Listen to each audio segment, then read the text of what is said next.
It's clear that China is not playing fair. The US have put 100% tariffs on China because they don't want Chinese cars at all. With Trump coming back, he has said that he wants to impose between 10 and 20% tariffs on everything. That will, of course, create a lot of disturbances on the global market. For the Europeans, it will cost billions of euros. When you talk about competitiveness, this is a huge challenge for Europe. We have a lot of homework to do.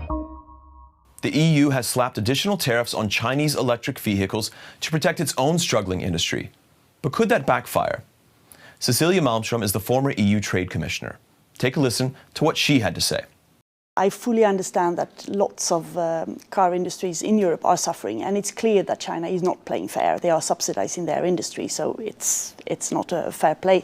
But subsidies generally lead to higher prices, disrupted value chains, and to counter tariffs as well. And we know that China has threatened to put on tariffs on milk and dairy products and maybe some other products later.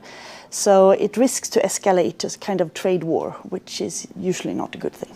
Do you see them as being a bad idea in this case? Yes.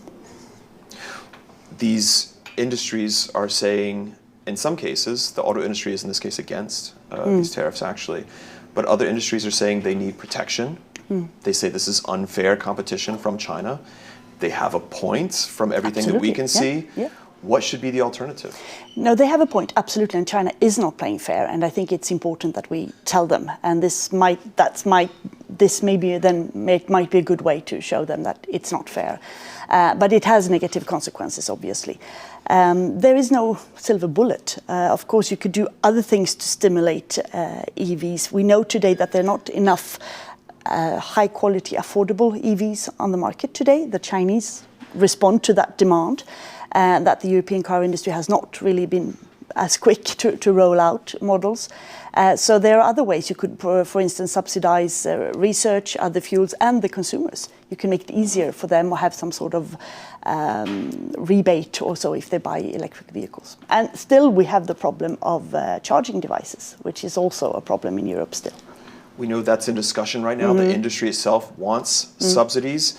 Others might say that's also a market aberration. Would that not lead to further trouble down the line with perhaps the US or even China? Probably. That's a risk. The US have put 100% tariffs on China because they don't want Chinese cars at all on the European market, on the US market. The European Commission says that we want Chinese cars, but we want less. So these tariffs is a way sort of to slow down the penetration of the market and allow for European companies to catch up. And they've been slow. They've been lagging behind. What is the danger when it comes to global trade from another Trump presidency? Well, he has said that he wants to impose between 10 and 20% tariffs on everything that the US is buying. That will, of course, create a lot of disturbances on the global market. For the Europeans, it will cost billions of euros or dollars, and for others as well. So it's going to be a lot of problems. Europe will have to respond with counter tariffs, most likely. Probably. Does this not then enter that spiral? Well, last time when the first Trump administration you imposed, were the trade representative. I was the trade commissioner, and we imposed counter tariffs because we thought that the 25% steel tariffs and 10% on aluminium were illegal, and many other countries did as well. And the WTO confirmed that they are illegal. I think there will be some sort of response, hopefully a coordinated, measured response from other allies as well, just to show that this is not acceptable. But of course, nobody wants a full trade war. But it's also going to cost the American citizens a lot. My friends at Peterson Institute have calculated that these tariffs will cost the average American family up to $2,600 a year because things will become much more expensive. When we look at free trade and free trade agreements, you've done a lot of work during your time as commissioner on securing certain agreements, the groundwork for it, from Canada to the Mercosur. These are the important Latin American economies, or the largest Latin American economies, I should say. Some of those are still in limbo in terms of ratification, full ratification in the case of Canada. Mercosur is still in a bit of limbo itself. How does that make you feel after all the work you've put in, after all of the presumptions that you've put in about the value of free trade, to see so much hesitation, if not outright opposition, here in Europe? Well, the Canada Agreement is in force. No, not all countries have ratified, but it is in force. It's working. It's bringing a lot of benefits both for Europe and Canada. The Mercosur, I think, is really a pity because the agreement is basically done, and my successor have made some smaller amendments to it to improve it. And of course, Argentina, Brazil are really good friends of Europe historically. And 5 years ago, we were our biggest trading partners. But now, of course, it's China for them. So if you talk about strategic autonomy in European Union, as many do today, it's also about making sure that you have a vast network of allies and friends all over there. And trade agreements is one such tool. But I hope we can continue to do this. For instance, one place in the world where nobody talks about the death of globalization is the Asia Pacific. There are lots of activities happening there.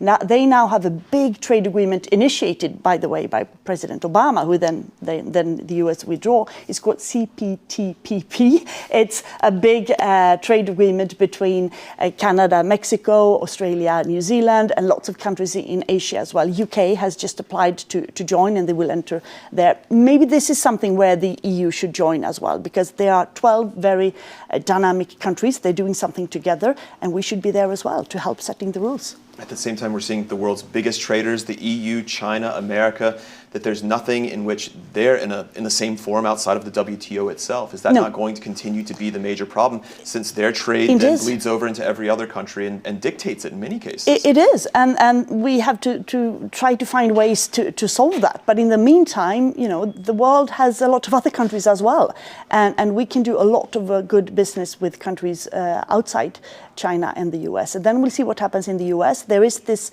we tried to do a trade agreement between the EU and the US, TTIP.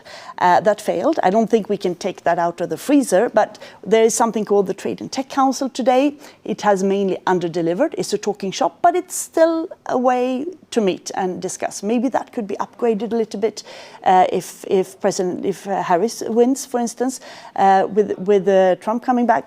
Maybe it will be more difficult. Let's see. We'll know in a month. Under Biden, as you said, the TTC hasn't been that impressive. That's not even assuming Trump wins. It may not even exist in that case.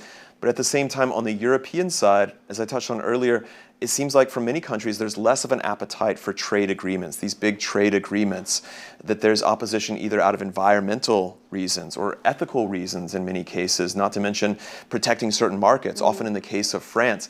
Is the EU turning away from this idea of free trade as much as any other nation, or economy, I should say? Well, we'll see. A new commission is just to be installed. If you read the background documents and the sort of program that has been done so far, trade is mentioned as an important force for good. And Europe is just now digesting a big report done by the former president of the ECB, Mario Draghi, where he talked about competitiveness. This is a huge challenge for Europe. We have a lot of homework to do this. And of course, part of it is also seeking new markets, allying with partners and trying to facilitate trade and liberalizing markets. So hopefully that's in the equation as well. All right, Cecilia Malmstrom, thank you very much for your time. Thank you.